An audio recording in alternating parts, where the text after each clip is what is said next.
бұл көйгөйдүн көтөрүлүп жаткан көйгөйдүн актуалдыгы бар. Эгерде биз өкмөттүн актысына эмес, турмуштун фактысына таянып айта турган болсок, акыркы жылдары мектептердин, жаңы мектептердин саны өскөн жок, бирок окуучулардын саны өстү. Бүгүнкү билим берүү министринин берген маалыматына караганда, акыркы 5 жылдын ичинде Кыргызстандагы окуучулардын саны 200 миңден өскөн. 200 миң окуучу деген бул ар бир мектепке 1000ден болгондо 200 мектеп салыныш керек болчу. Тилекке каршы анча мектеп сала алган жокпуз. Биз мындай жол менен жүрө берсек, айла жок, айылдагы мечиттерди медресе кылып балдарды окутушка туура келип калат да. Өкмөт убагында бул тарапта, бул тармакта алсыз жана акылсыз мамиле кылгандыктан ушул көйгөй көтөрүлүп отурат да. Биз айтып атабыз да, бул маселени көтөрбөй келдиңер, коңгуроону каккыла деп. Коңгуроо кагылып эле келген. Бирок өкмөт өз көзөмөлүнөн чыгарып жүргөн. Бишкек шаарында мен карап көрдүм өткөндө, атайын статистика боюнча жылына 10 миң окуучу биринчи класска барат экен, ашык болуп атат да. Бишкек шаарында анча мектеп курулбайт да.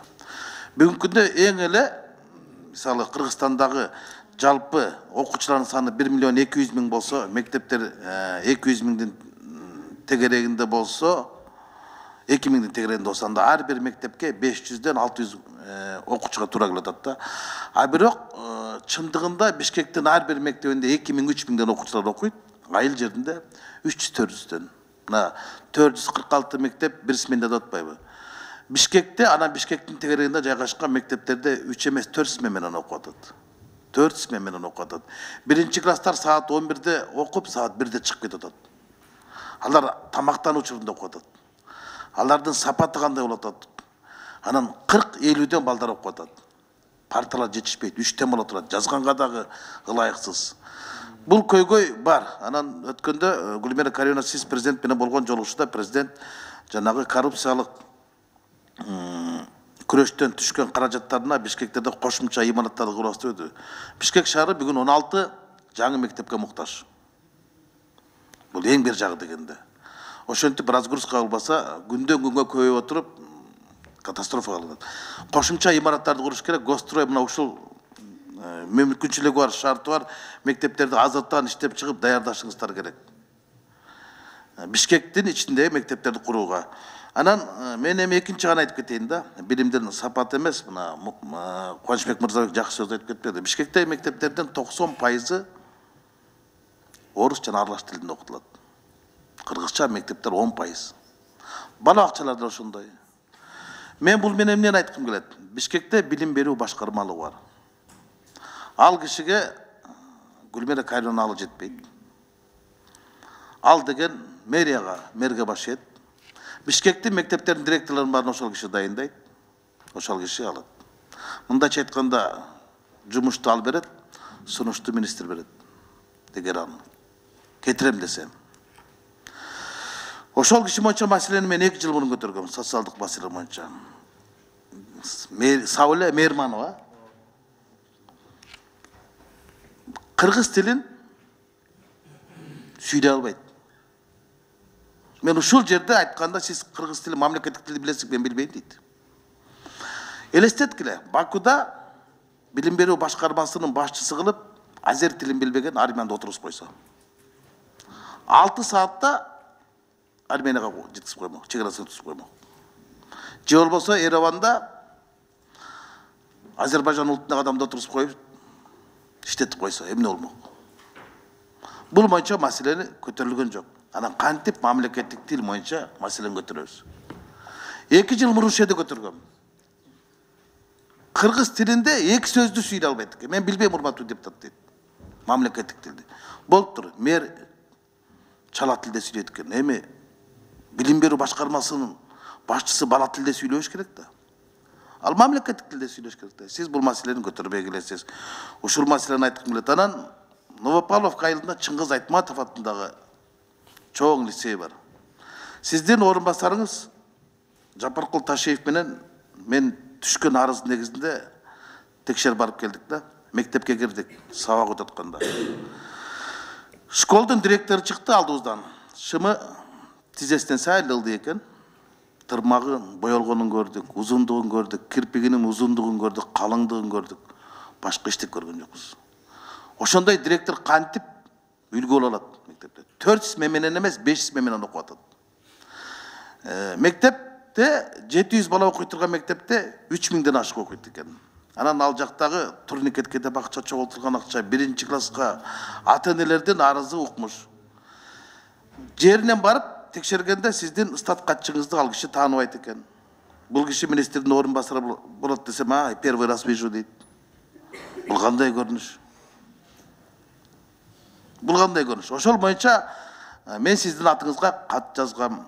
Сиз орун басарыңызга статкатчыга бергенсиз. Арадан 4 ай өтүп кетти, бирок мен жообун ала элекмин. Комуз менен тургузуп койсоңуздар болот эле. Ага да жараган жоксуздар. Бирок ал директор иштеп атат бүгүн. Жап-жашынакай иштеп атат. Ал жердеги ата-энелердин арызданган андай эмне болду? 1-класска тариф бар экен. Ар бир окуучудан дагы кошумча ата-энелерден акча чогултат экен. Кошумча сабактар окутат деп мугалимдерге. Көрүп келген, угуп келген бардыгын. Бирок жок. Эми мектептер жылдан жылга эле бизде ар бир айылда бирден мектеп болсо 3-4 мечиттер салынды турабы. Мечиттер аңгырап бош турат, мектептер толтура. Анан эртең балдарды биз мечиттерди медресе кылып окутуп баштайбызбы? Бул көйгөй чоң да. Бул боюнча мына сиздер алып келдиңиздер, 1 мүнөт менен окуп атат, 2 мүнөт менен окуп атат, 3 мүнөт менен окуп атат депчи. Мына Жалал Абад шаарында, Ош шаарында бардык областтык центрлерде мектептер жетишсиз экен. Анан биз ар бир эле депутаттын айылына же болбосо ачуу тилдүү же кызматы чоң министрдин айылдарына мектептер салбай ошо областтын центрлеринде Бишкектин борбордо салсак болбойт беле? Анста мектептердин бардыгы башталган мектептер 2013-жылы башталган мектептер айлы кече бүтпөйт. Жылына 3 миллион, 4 миллион, 5 миллиондон болуп атат. Ошол курулуп баштаган мектептерге эми 1 жылдан кийин ремонтун акча сурап баштайбыз. Курулуп бүт элек. Кирпичтердин баары эзилип атат. Анда эмнеге куруп атабыз? Мына Далгастрой деп жазып атпайсыңарбы? Гострой дагы билим берүү дагы министрлиги, билим берүү министрлигине берди. Алар тизмени гана берип коет да. Көңүл бөлө турган булар, каражат бөлө турган башка жак болот атпайбы? Гостройда ушул болот атат. Мына быйылкы тизмени бердиңер, бүт мектептерге 3 миллиондон 10 миллион сомго чейин акча бөлүп койдуңар. Кээ бир мектептерге акчаны берип койдуңар, арды соттошуу жүрүп атат, бөлүнгөн акча ошо бойдон туруп жылын этегенде кайта алып кетип атасыңар. Самат Нурматович. Кайнар деген Кара Бура районунда мектеп бар, сиз жакшы билесиз, барып да келгенсиз болуш керек. 2 жылдан бери арды соттошуу жүрүп атат, жана Дамахин деген кылмыш ишин козгогон да. Мурунку УКСтин башчысына кылмыш иши козголгон. Бирок 2 жылдан бери ошо жака жылда 10 миллион сомдон бөлүп атасыңар. Курулбаган мектепке. Бер жактагы мектептер болсо, пайдаланчылар болсо акча албай турат. Алар болсо айтып атат, жок деген ошол акчаны бизге берсе, биз үстүн жаап койсок кирпич эзилбейт эле деп. Сиздерде деле мындай ыраттуу жумуш жок болот атат да. Таптакыр эле Гостройдо.